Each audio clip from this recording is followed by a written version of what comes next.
अध्यक्ष महोदय, सन्माननीय सदस्य सुनील कांबळेजींनी जो लक्षवेधी या ठिकाणी उपस्थित केलेली आहे.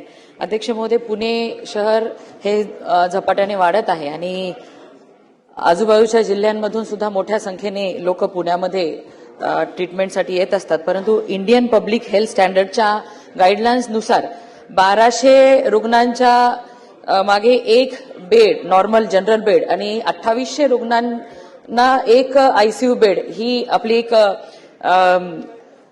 जी स्टँडर्ड आपल्या इंडियन पब्लिक हेल्थचं स्टँडर्ड आहे त्यानुसार आहे. आणि पुण्याच्या शहराच्या आपण 45 लाखाची लोकसंख्या आहे. आता स्टँडर्ड बेड आपले जनरल बेड 25,635 उपलब्ध आहेत गव्हर्नमेंट आणि प्रायव्हेट मिळून, आणि आयसीयू बेड 2453 आहेत. आणि ह्या स्टँडर्डनुसार 1607च आयसीयू बेड पर रुग्ण पाहिजे, त्यापेक्षा जास्तीचे आहेत. तरी देखील सन्माननीय सदस्यांनी जी खंत व्यक्त केली आहे की काही रुग्णांना आयसीयू बेड मिळण्यासाठी अडचण होते,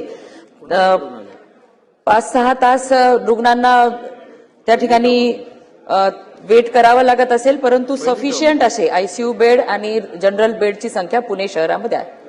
तरी देखील आणखीन येणाऱ्या दिवसांमध्ये पिंपरी चिंचवडमध्ये नवीन आपण 700 बेडेड हॉस्पिटल बनवत आहोत आणि जास्तीत जास्त रुग्णसंख्या वाढल्यानंतरही रुग्णांची तारांबळ होणार नाही अशा पद्धतीच्या बेड संख्या आपण वाढवत आहोत.